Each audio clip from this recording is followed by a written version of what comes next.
All right, folks, welcome back to the show. I'm Craig Shelton, a.k.a. the Big Kid in the Candy Store. Newfound, bitches! Hey, we're back. Second segment here. Richard Walker joins me as he always does. Whether he's in front of the camera or not, he's always around because, hell, he directs and shoots this show. So he's always in his eyes. Jack of all trades. As you know, the theme of today's show, believe it or not, even though we're coming from Houston, Texas, is not a Case Keenum-led theme. No. It's ESPN has lost their damn mind. Because Kobe Bryant was not ranked in the... Now, forget about the top 10. He wasn't even ranked in the top 20 NBA players of 2013. Don't give me this thing about him being injured.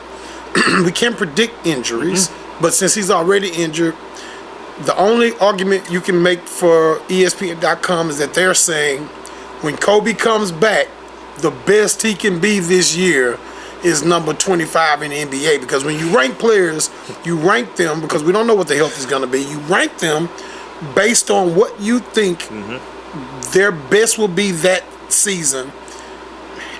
Healthy, once they're back in lineups, or whether they start the season in the lineup, right. Whatever the case once is, they're healthy enough to it's play. based on how good they can be that year, based on whatever relevant is all relative when it comes to the health. Yep. Whatever this guy's health is next to that guy's, I guess you could say it's a handicapping system in some form or fashion. But nevertheless, Kobe Bryant was determined that, and this is the way we figured it to be. They determined that once he's back, based on the type of injury and what it takes to recover from it, excuse me, I assume they accounted for the great will and determination of Kobe Bryant. And maybe they said, yeah, but he's 35. And we got all this other history of two guards. And what happened after 35. So, okay, we'll take that. But we don't agree. But what we like to do here, obviously, we like to do a lot on social media. And for some reason, I hit the wrong button there. On my new phone, bitches. But we put it out on Facebook and Twitter, as we often do. Got a little bit more than 140 characters to use on Facebook, so I'll go there.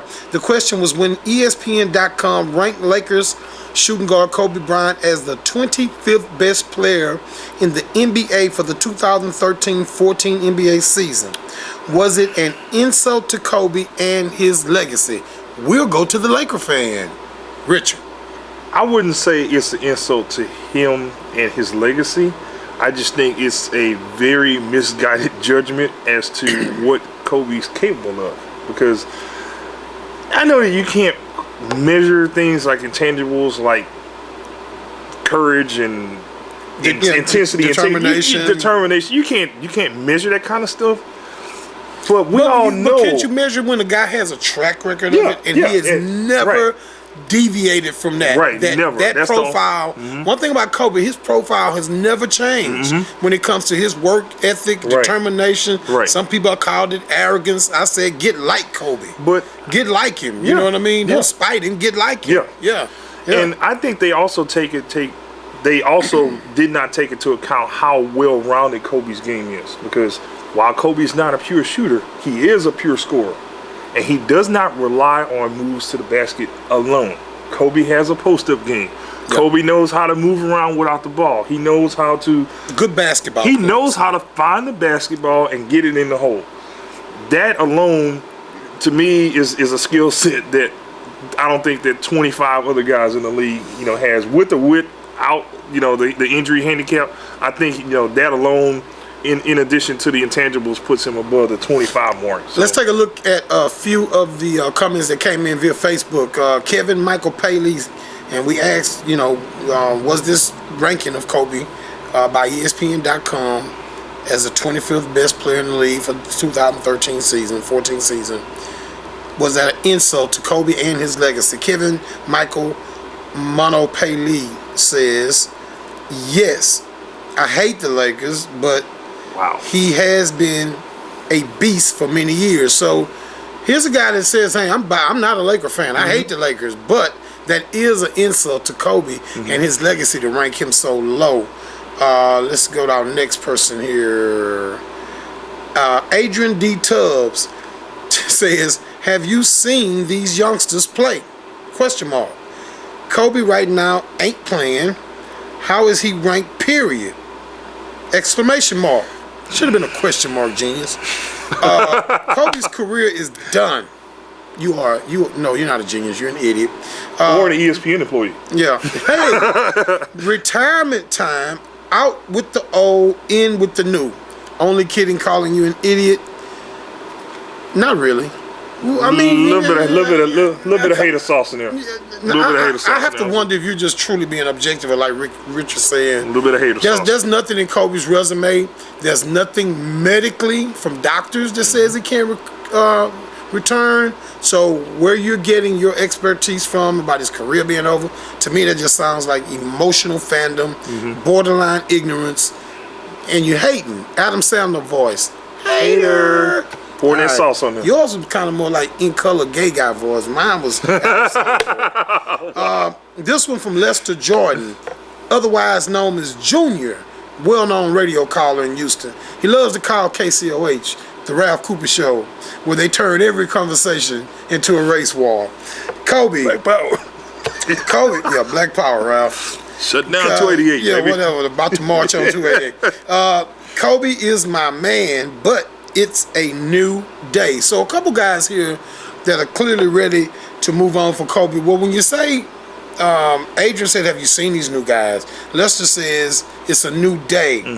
And let's use that and kind of segue into another area here with this, because I want to look at the top 10 players in these rankings with Richard.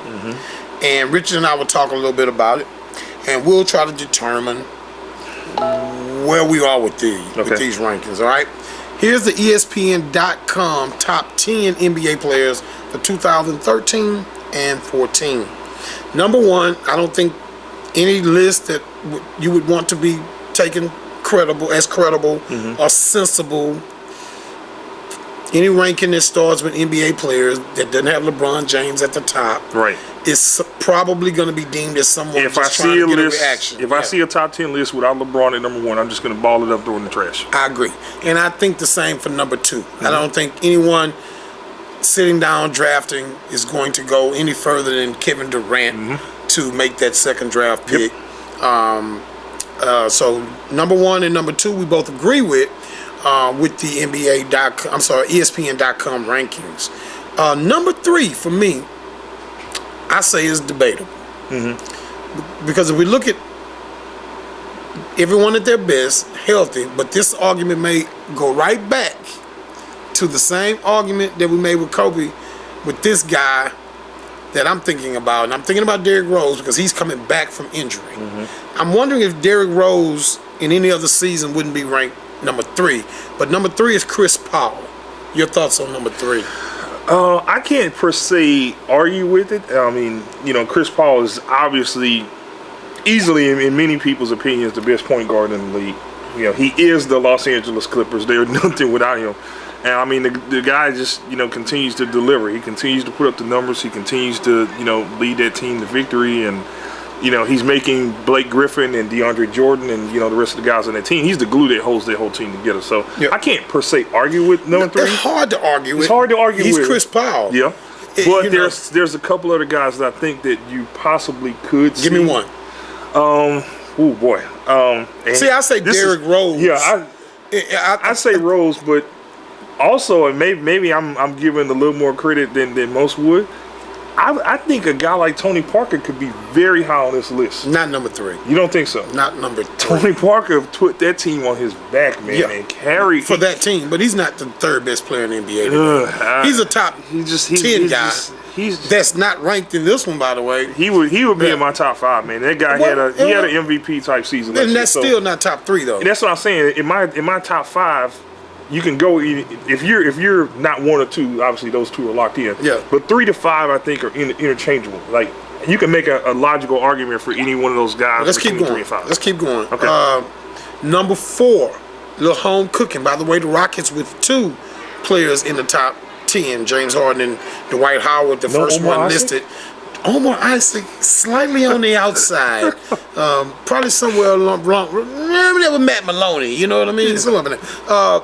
James Harden at number 4, recently voted by a panel of NBA GMs as the number 1 two guard in the NBA, with Kobe injured, with Dwayne Wade in many people's mind, not the Dwayne Wade of old, another guy who's not in this top 10, maybe my favorite NBA player of this era. But number 4, James Harden. Really kind of hard to argue an appearance by James Harden in the top 5. He's definitely top 5. When you start talking about shuffling those guys between number 3 and number 5, because number 1 and 2 are static. You just don't mess with those. They locked in. But James Harden, Houston Rockets, little home cookie. You're not going to see me argue with him at anywhere between 1 and 5. No, number 5. Here's what makes our argument about Kobe legitimate. Anybody wants to tear down our Kobe argument, well, explain to us why Russell Westbrook is number 5. You know what I mean? And I'm not arguing with the ranking, but I'm just saying. But if we follow that same logic pattern, premise, then how do you logically explain following that same premise? And then Kobe be number 25. See that's exactly. That's, to me, that's one of those deals.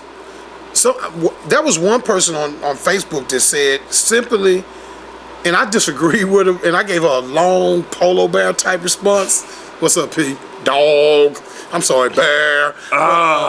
But I gave her a long polo bear. I wrote her a blog in response. In other words, my man Polo Bear on Facebook, got to get at him. He don't comment. He don't tweet. He needed 440,000 characters to get his point across. But I gave her a long response because she said, well, they were just trolling Kobe. I'm like, no, they're not trolling him. And I started giving her all this stuff we gave the folks earlier. Yeah.